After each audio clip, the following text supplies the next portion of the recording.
instrumen untuk mengatur dan juga mengelola agar seseorang itu bertindak dan bersikap yang seharusnya. Yang lain, kenapa kode etik dibutuhkan? Kenapa ada kode etik? Memang kalau ada kode etik, ya bukannya nggak apa-apa. Yang lain, kenapa kita harus membutuhkan kode etik? Apa? Nah, apa?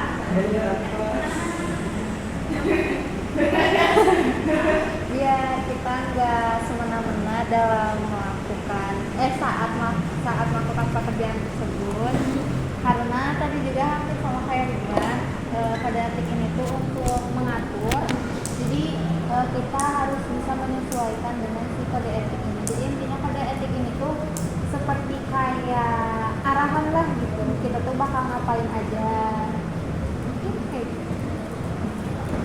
Kalau yang lain apa? Tidak ada fokus. Sebenarnya betulnya intinya adalah tingkah laku atau aturan untuk mengatur. Nah ini pentingnya kode etik. Yang pertama, kode etik bukan sekedar dokumen aturan yang tak bukti. Sebenarnya kan kalau aturan tak bukti itu hanya menjelaskan bagaimana tentang pusakawan sendiri, tapi tidak selain pusakawannya sendiri, bagaimana pusakawan bersikap dengan sesama kerjanya, dengan pusakawan sendiri, bagaimana pusakawan bersikap dengan pustaka. Jadi dia kenapa dibilang aturannya nggak kaku, karena lebih semuanya punya perannya masing-masing. Jadi bukan hanya mengatur bagaimana kita bersikap dengan diri sendiri, tapi kita bersikap kepada ini, tapi semuanya itu entah dalam masalah kerja, dengan pustakawan. Nah, agar berfungsi sebagai kompas moral dan perisai profesional. Jadi kelihatan nih bahwa kita profesional apa enggak tuh kita bisa mengukur dari kode etik tersebut. Bahwa orang tersebut tidak menerapkan kode etik, bisa dibilang dia tidak profesional gitu ya. Karena dia misalnya contohnya ada pengusaha yang nanya, kemudian kita menjawabnya dengan seenaknya aja gitu ya, atau tidak menjawab dengan sesuai kebutuhan dia. Karena secara etika itu tidak bermoral ya, karena dia tidak memberikan informasi yang dibutuhkan oleh si pengusaha. Selain perisai profesional, jadi juga itu kompas moral. Jadi kita tahu apa sih bagaimana kita harus bertindak dengan sesama pusakawan, dengan pengusaha itu sebagai aturan tersebut.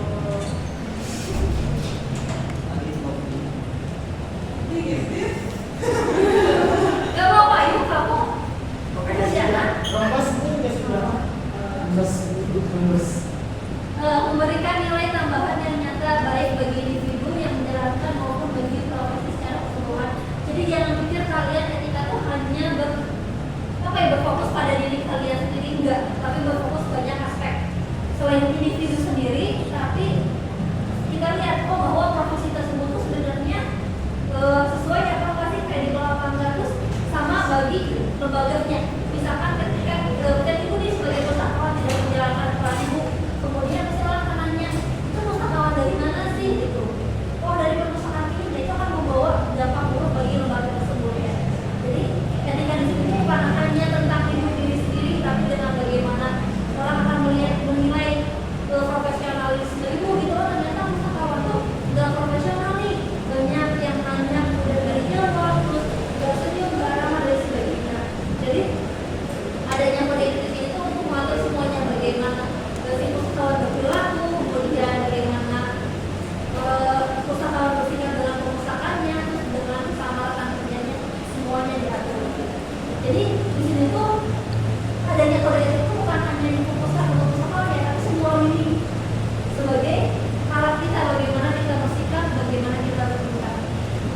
Nah, manfaat kode etik bagi pustakawan ini dilihat dari individu, dari diri kita sendiri, untuk diri kita sendiri. Yang pertama, panduan perilaku, menjadi pedoman yang jelas tentang apa yang dianggap benar dan yang salah dalam praktek profesional sehari-hari.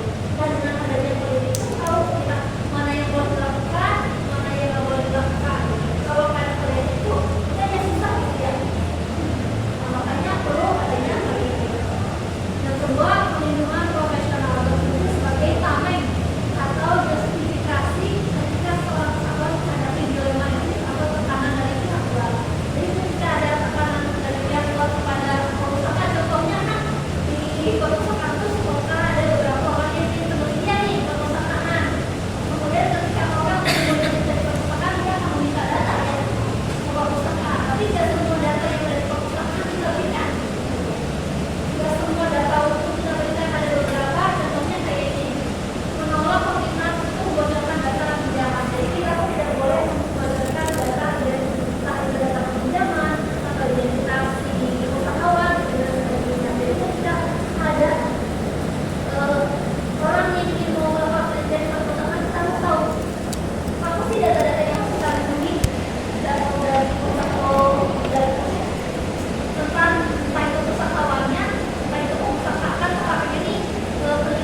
gitu ya. Tapi yang kalau bisa lebih aplikatif ya, yang nggak cuma kayak seminar, tapi lebih ke yang langsung prakteknya seperti apa gitu. Kayak misalkan kita mau belajar mau workshop nih, workshopnya udah mau kalau ngomong tapi langsung praktek dan sebagainya ya. Jadi ternyata misalkan itu nggak hanya tentang aja gitu atau mencetak uang palsu, tapi banyak gitu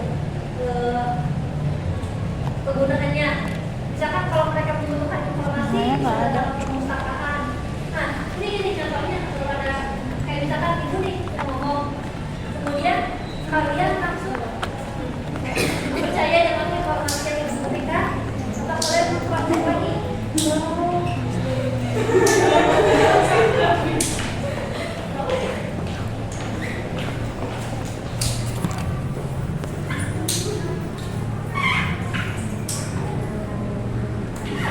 Udah, makasih.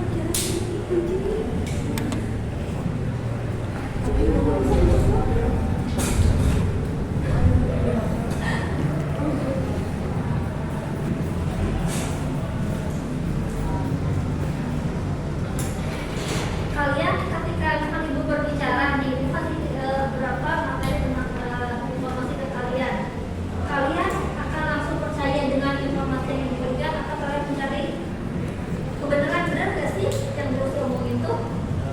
Percaya. Iya lah kan. Jadi jangan sampai hanya karena apa ya, profesi ibu terus kalian langsung menelan informasi yang mentah ya, tapi mencari. Jadi jangan langsung percaya karena orang yang ngomongnya gitu ya.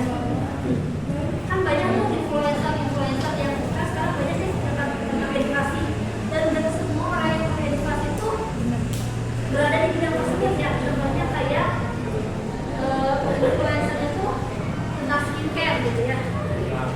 Kan gak semua mereka dari mereka yang paham gitu ya tentang skincare. Bimbingan pada sama Bimbingan apa? praktek ibadah. Kok baru ada praktek ibadah sekali? Dicicil? Iya. Bukan jadi praktek ibadah itu semester berapa ya?